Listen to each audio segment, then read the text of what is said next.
Bismillahirrahmanirrahim. Students, welcome to lecture number 2 of matrix spaces, the objective type discussion. पिछले lecture में students हमने matrix space के intuitive background की बात की और इंट्यूटिव अप्रोच या ज्योमेट्रिकल अप्रोच से हमने एक रिगोरस मैथमेटिकल फार्मूलेशन की मैट्रिक नोशन की कि हमने देखा कि यूक्लिडियन स्पेस जो आपकी R2 होती है, जो सबसे बुनियादी किस्म का एक स्ट्रक्चर होता है कि जिसमें आप डिस्टेंस की बात करते हो, हमने देखा कि कैसे उस आइडिया को एक्सटेंड करना है मुख्तलिफ सेट्स के अंदर। यानी एक सेट्स में अगर फंक्शंस हैं तो वहां कैसे आपने डिस्टेंस लेना है, किसी सेट में सीक्वेंसेस हैं, नंबर्स हैं, वो सब एग्जांपल्स अभी हम आगे भी देखेंगे। फिर उसके बाद हमने कुछ फर्दर मैट्रिक्स की एग्जांपल्स की, standard examples on some standard sets. हमने आर की बात की, फिर आर एन पे भी हमने एक मैट्रिक ली थी, R2 की भी बात की। अब वही डिस्कशन हम कैरी फॉरवर्ड करेंगे, मैट्रिक्स ऑन आर एन की बात करेंगे, क्योंकि आर एन पे जब कोई मैट्रिक आ रही है तो आर पे भी आ रही है, R2 पे भी आ रही है, R3 पे भी आ रही है, तो आर से रिलेटेड तो सारी चीजों का मसला सॉर्ट आउट हो गया। अब आर एन पे 3 तरह की मैट्रिक्स हमने स्टडी करनी है। ये वाली वही है जो लास्ट लेक्चर में हमने देख ली थी, क्योंकि इसके जो पॉइंट्स हैं these are n tuples. N tuples R n के जो एलिमेंट्स हैं वो क्या होते हैं, वो एन ट्यूपल्स होते हैं सच दैट कि each and every component is a real number. ठीक है, तो ये वाली मैट्रिक क्या थी कि कंपोनेंट वाइज डिफरेंस लेकर मॉडुलस लेते जाएं और तमाम पॉसिबल कंपोनेंट्स को आप उनकी तरतीब वाइज माइनस करें, मॉडुलस लें और जो टर्म्स बने उनको सेट में रखकर उसका सुप्रीमम कैलकुलेट करें।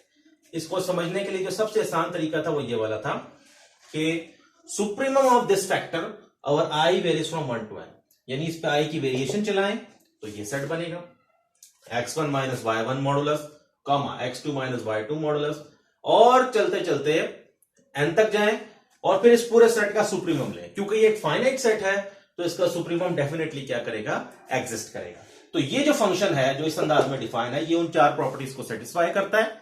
तो इट मींस के ये डी नॉट जो है ये मैट्रिक है आर एन पे।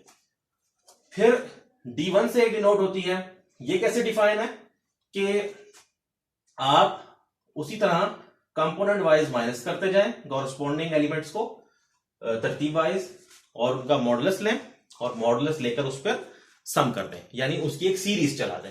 यानी पहले जिन टर्म्स का आपने सुप्रीमम कैलकुलेट किया अब उन्हीं टर्म्स को ऐड कर दें। अब ये पॉजिटिव टर्म्स ऐड हो रही हैं, मिलकर के एक और पॉजिटिव बनेगा। ठीक है, तो ये भी उन 4 कंडीशंस को सेटिस्फाई करता है। तो ये भी D1 जो है एक मैट्रिक है आर एन के ऊपर। अब ये आर एन पे मैट्रिक है तो इट मींस ये आर पे भी मैट्रिक दे देगी, मतलब i इक्वल्स टू 1 के लिए ये आर बन जाएगा। तो यहां आप n को 1 रखें तो ये मैट्रिक ऑन आर बन जाएगी। इसी तरह यहां पर भी आप n को 1 रखें तो मैट्रिक ऑन आर आ जाएगी आपके पास। अब एक और मैट्रिक जो कि usual metric on R n कहलाती है, ये बाकी भी है मैट्रिक्स मगर यूजुअल मैट्रिक कौन सी है, ये डी वाली। ये कैसे डिफाइन है कि आपने क्या करना है, कंपोनेंट वाइज माइनस करके स्केयर लेना है और स्केयर लेकर एक सीरीज चला देनी है एड अप करके और उसका स्केयर रूट लगा देना है। तो this d is usual metric on R n. आप देखें अगर n को 2 रखूं तो मेरा प्रोसेस यहां स्टॉप होगा और मेरे एलिमेंट्स dx1 x2 और y1 y2 तक रहेंगे और ये वही मैट्रिक आएगी जो वो डिस्टेंस फार्मूले वाली मैट्रिक है जो प्रीवियस लेक्चर में हमने डिस्कस किया था। तो this d is usual metric on R n. एक रिमार्क है, all these metrics on R n reduce to usual metric on R for n equals to 1। यानी इन तमाम मैट्रिक्स में जब n को 1 रखा जाए तो जो रिजल्टिंग फंक्शन आपके पास आएगा वो वही होगा जो यूजुअल मैट्रिक ऑन r होता है। ठीक है, यानी आप यहां पर अगर सिर्फ n को 1 रखें तो ये सिर्फ इतना होगा, यानी वो सिर्फ एक 2 रियल नंबर्स का डिस्टेंस है और वो वही है जो हमने यूजुअल मैट्रिक ऑन r पढ़ा था, वो दोनों को माइनस करके मॉड लेना है। इसी तरह इस केस में यहीं तक सम आएगा, मतलब एक ही टर्म होगी और ये वही बनेगा जो यूजुअल मैट्रिक ऑन आर है। और सेम केस यहां पर होगा, यानी ये इधर तक आएगा तो स्केयर रूट कैंसिल होकर जब आप देखेंगे कि सिर्फ अगर n को 1 रखा जाए तो ये इस तरह बनेगा, और टेक्निकली दिस इज दिस। अब ये क्योंकि अब रियल नंबर्स हैं तो x1 y1 कहने की जरूरत नहीं, आप इनको सिंपली x माइनस वाई भी कह सकते हैं, बिकॉज फिर कंपोनेंट फॉर्म में तो लिखने की कोई टेक्निकल रीजन बाकी नहीं रहती।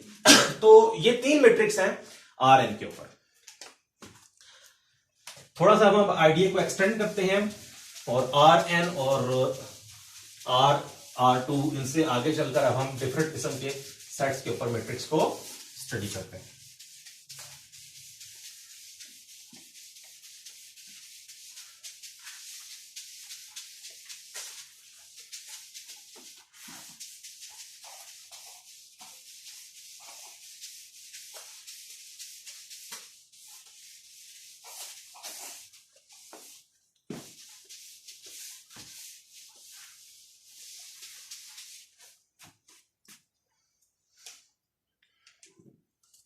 अच्छा, before moving towards some other sets, let me give the concept of subspace of a metric space.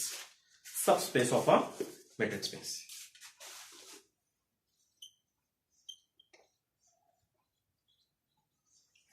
Subspace किसी भी स्ट्रक्चर की आप कंसिडर करते हैं, वेक्टर स्पेस की भी सबस्पेस हो सकती है, टोपोलॉजिकल स्पेस की सबस्पेस होती है, और इनर प्रोडक्ट की भी सबस्पेस उसी सेंस में ली जा सकती है जैसे वेक्टर स्पेस की होती है।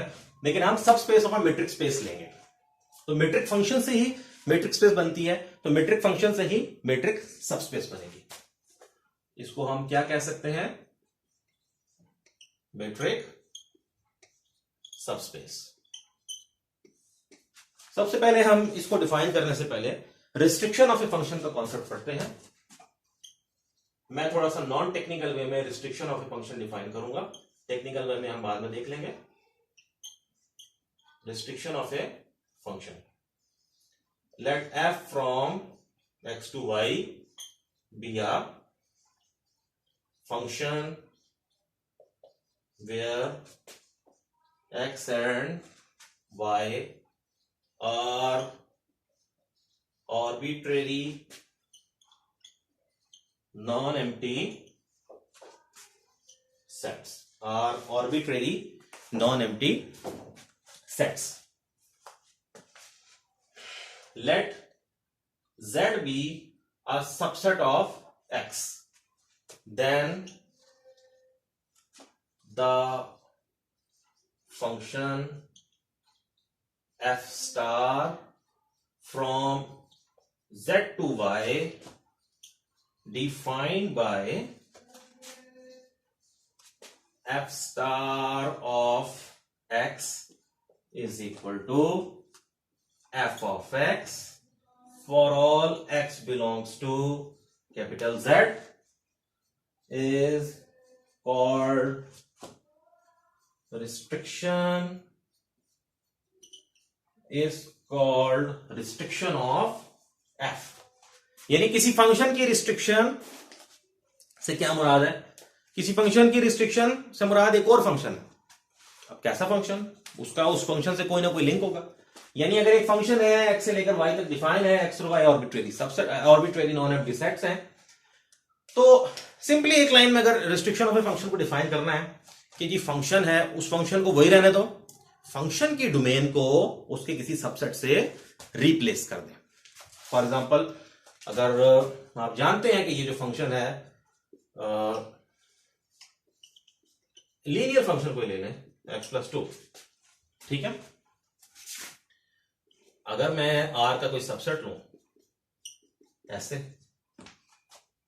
तो अब जो फंक्शन आएगा n से r तक, अगर इसका डिफाइनिंग रूल वही रहने दिया जाए, यानी अभी भी f of x x+2 ही बने, बस x पे कंडीशन लग गई कि पहले x कोई भी रियल था, अब x कोई भी नेचुरल है, और नेचुरल नंबर्स रियल है, नेचुरल नंबर का सेट रियल नंबर का सबसेट है।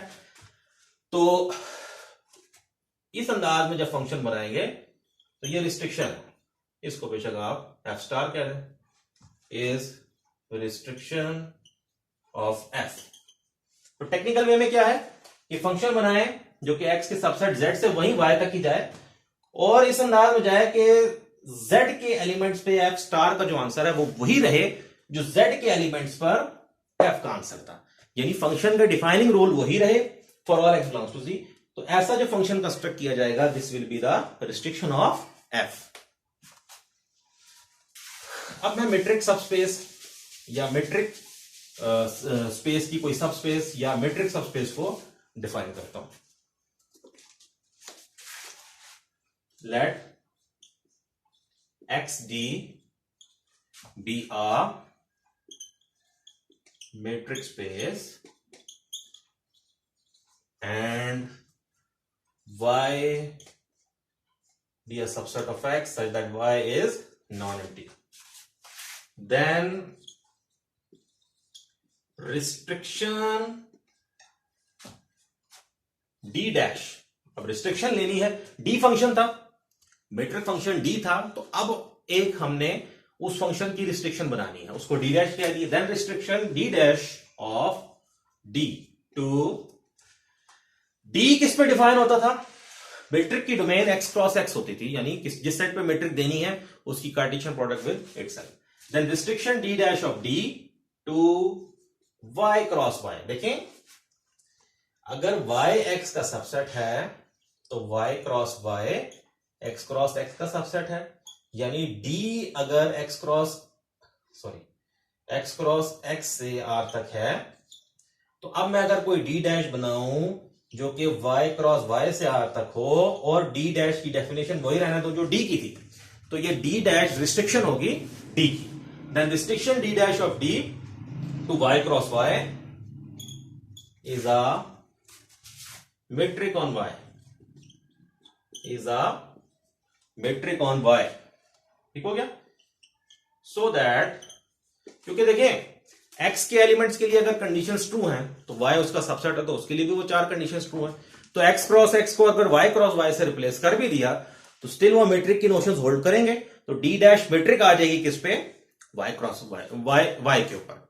अब चूंकि ये मैट्रिक x की मैट्रिक की वजह से आई है, तो ये वाली मैट्रिक सब मैट्रिक कहलाएगी y के ऊपर, और y along with this सब matric will be called as the matrix subspace of main matrix space XD is a metric on y, so that y d dash is a metric space. This space is called subspace of x, is called subspace of x. अब मैं इसकी एक example देता हूं। हमने जैसे देखा था कि अगर x set of real numbers है तो इसके ऊपर एक यूजुअल मैट्रिक एग्जिस्ट करती है। क्या वो कैसे डिफाइन होती थी? Modulus of x minus y. अगर मैं एक सेट ले लूं 1 2 3, अब ऑफ कोर्स ये सेट ऑफ रियल नंबर्स का सबसेट है। कंस्ट्रक्ट, एक फंक्शन कंस्ट्रक्ट करते हैं d dash from y cross y to r by d dash of x y is equal to d of x y for all x y belongs to, for all xy belongs to what? y cross y. तो अब ये जो d dash है ये restriction है इसकी d की, कहां तक? y क्रॉस y तक। पहले x क्रॉस x था यानी r क्रॉस r था, तो अब y क्रॉस y आ गया। ठीक हो गया?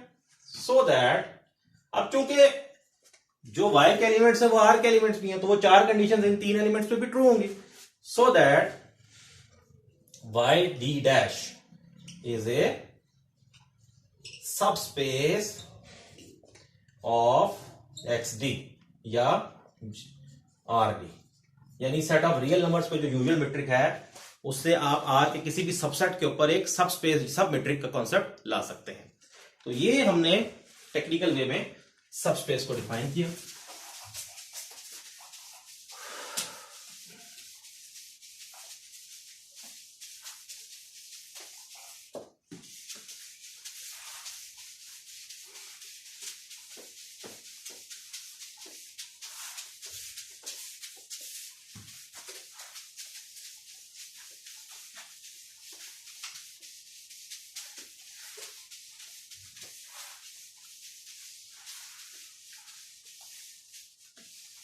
ओके,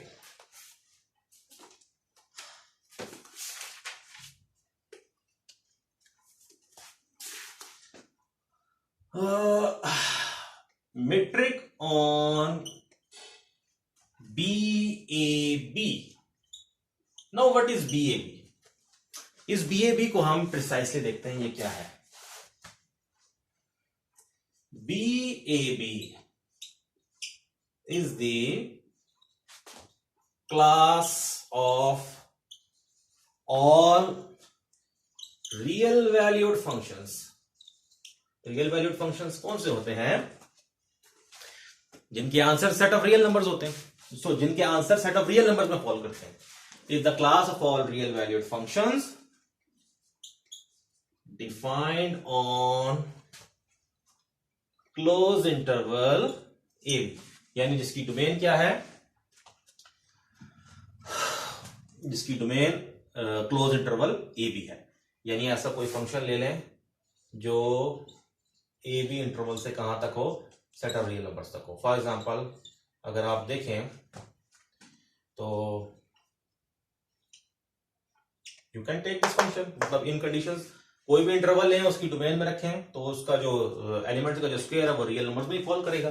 तो ऐसे भी हो सकता है, कुछ भी हो सकता है, लेकिन रियल वैल्यूड होने के साथ साथ बाउंडेड भी होना चाहिए।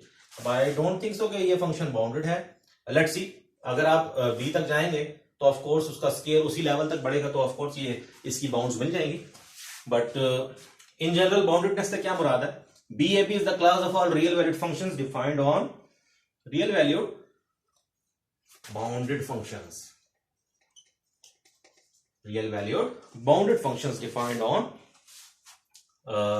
Close interval AB. Now what is the bounded function?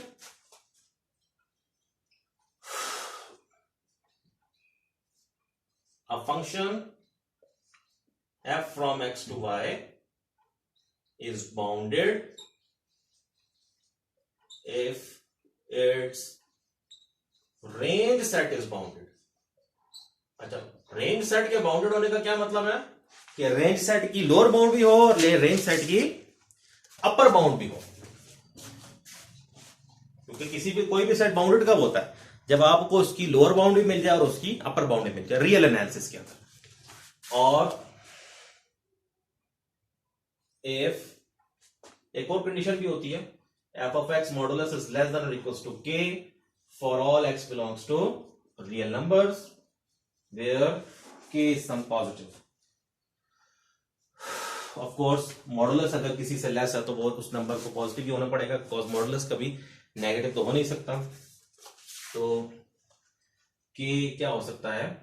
Where के is some non negative number, कोई भी नॉन नेगेटिव रियल नंबर। अगर फंक्शन जीरो फंक्शन ही हो जाए तो के आपका जीरो ट्रीट हो सकता है, वो जीरो ही उसकी बाउंड के तौर पे ट्रीट हो जाएगा। या आप इसको यूं भी कह सकते हैं, यानी कोई के ऐसा मिल जाए जिसके लिए फंक्शन की तमाम वैल्यूज क्या कर जाए, माइनस के से के इंटरवल में फॉल कर जाए।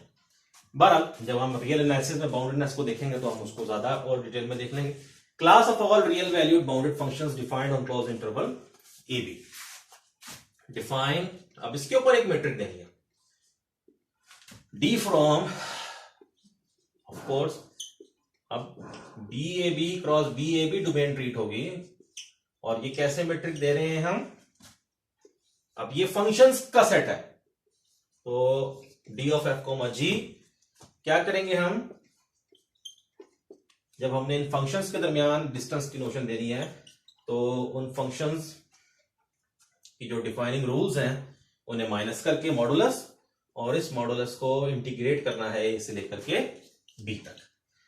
तो या दूसरे लफ्जों में आप f और g से एक नया फंक्शन बनाएंगे f माइनस जी, ये इसी के बराबर है। और उस f माइनस जी फंक्शन का जो मॉडुलस होगा उसे इंटीग्रेट करेंगे a से लेकर के b तक, यानी उसका जो डिफाइनिंग रूल होगा उसको आपने इंटीग्रेट करना है a से b तक। तो ये जो फंक्शन है ये उन चार प्रॉपर्टीज को सेटिस्फाई करेगा। तो ये क्या होगा? D is a metric on B A B. अब मैं सब स्पेस की एक और बड़ी अच्छी एग्जांपल दे सकता हूं आपको एक थ्योरम के हवाले से। अब ये जितने भी फंक्शंस हैं ये बाउंडेड हैं और उनकी domain close interval.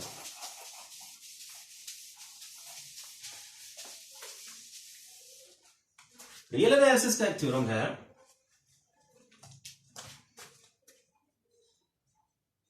If f is continuous on close interval ab, अगर f continuous हो कहां पर, close interval ab पर, then f is bounded। ये एक रिमार्क। दूसरा रिमार्क क्या है कि एक और क्लास होती है CAB is class of continuous functions defined on close interval AB। यानी क्लोज इंटरवल AB पे जितने भी कॉन्टिन्यूअस रियल वैल्यूड फंक्शंस आ सकते हैं, ये फंक्शन, ये जो इसमें फंक्शंस हम लेंगे वो कहां से कहां तक होंगे, AB से R तक होंगे और कॉन्टिन्यूअस होंगे। तो अब दो तरह की हमारे पास चीजें हैं, एक CAB और एक BAB। इनमें रिलेशनशिप क्या है, इनमें रिलेशनशिप देखना है। हर कॉन्टिन्यूअस फंक्शन जो क्लोज इंटरवल पर है वो बाउंडेड है इस थ्योरम के मुताबिक। इसका मतलब जो फंक्शंस कंटिन्यूअस हैं और उनकी डोमेन में क्लोज इंटरवल्स पड़े हुए हैं वो बाउंडेड भी हैं। तो CAB में जो फंक्शंस हैं वो BAB में भी होंगे, क्योंकि BAB में बाउंडेड फंक्शंस हैं क्लोज इंटरवल AB पे। जो फंक्शन कंटिन्यूअस है क्लोज इंटरवल AB पे वो बाउंडेड भी है क्लोज इंटरवल AB के ऊपर। तो CAB के एलिमेंट्स BAB के एलिमेंट्स की शर्त पूरी करते हैं, तो ये इसकी सब क्लास है।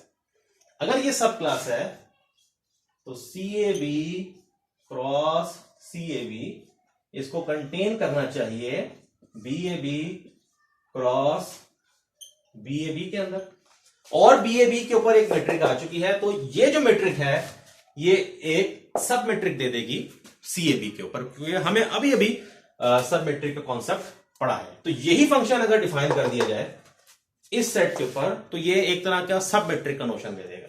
ठीक हो गया। सो CAB is submetric space of BAB। अब ये तब था जब यही फंक्शन, यही वाली मैट्रिक कंसिडर कर ली जाए CAB पे, लेकिन CAB पर इसके अलावा भी मैट्रिक दी जा सकती है। लेट्स सी वो कौन सी है, और वो स्टैंडर्ड वाली होगी, यानी जब कभी मेंशन नहीं है तो वो लेंगे CAB के ऊपर।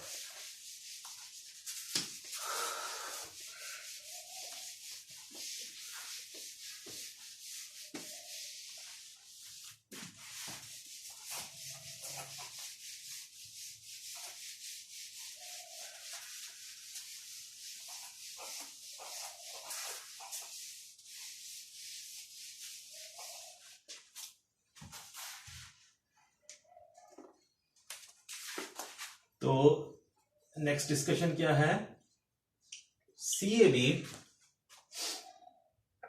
is a metric space also under the following metric।